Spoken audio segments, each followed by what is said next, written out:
dans la zone industrielle de Carros-le-Broc, le SMED, syndicat mixte d'élimination des déchets, reçoit à la fois les ordures ménagères et les poubelles de tri sélectif de l'arrière-pays niçois et de l'agglomération de Nice-Côte d'Azur.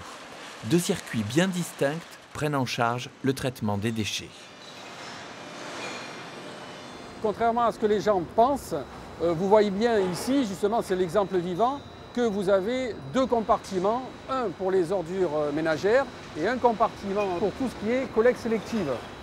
Malheureusement, on s'aperçoit qu'on a encore énormément d'emballages dans les ordures ménagères et surtout un produit qui historiquement a été le plus longtemps trié dans le temps, c'est le verre. Et malheureusement, on a encore un gisement de verre énorme dans les poubelles d'ordures ménagères. Cassé et souillé, ce verre ne pourra plus être recyclé. Il finira en décharge et ne contribuera qu'à faire augmenter la taxe des ordures ménagères. Après un premier tri, les poubelles classiques vont être compostées pour séparer la matière organique du reste. Nous nous trouvons dans le bassin de compostage. Le bassin de compostage, nous voyons ici sur le tapis les déchets qui arrivent.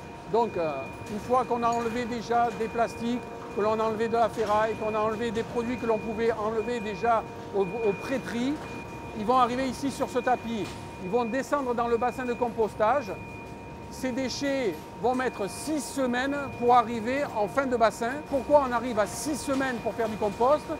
C'est que ce compost, on va travailler sur l'humidité, on va travailler sur la température et on va travailler aussi sur l'aération. En sachant que si on regarde le tapis derrière moi, on verra que le produit est encore souillé, donc il va suivre encore une ultime étape qui s'appelle l'affinage. Les bactéries ont travaillé, le compost est désormais prêt à l'emploi. Ce produit est très riche en nutriments organiques, ce qui fait qu'on va le mélanger et on donne comme élément 7 kg pour 10 mètres carrés. On arrive à sortir un produit normé. La norme, c'est pour voir s'il y a du mercure, s'il y a du plomb, s'il y a du zinc, tous ces produits-là. Autre produit valorisé à partir des ordures ménagères, le combustible solide de remplacement, issu des sachets plastiques à base de pétrole. Il remplacera le coke dans les cimenteries. Mais le recyclage le plus efficace se fait évidemment à partir des poubelles de tri sélectif. Papier, carton et emballage issus du tri sont préparés pour une nouvelle vie. On se loue de tous les gens qui trient.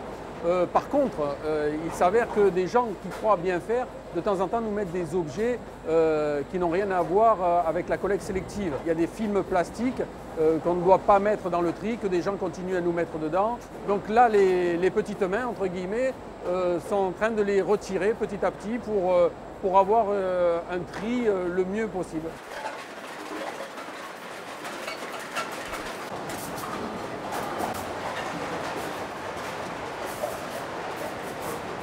La négligence, c'est quand on met du verre dans les poubelles jaunes, c'est-à-dire des poubelles de tri, ou quand on met du verre dans les ordures ménagères. Là, c'est vraiment un manque de civisme. Ça, c'est quand même historiquement le plus ancien et c'est toujours pas fait ou très peu fait.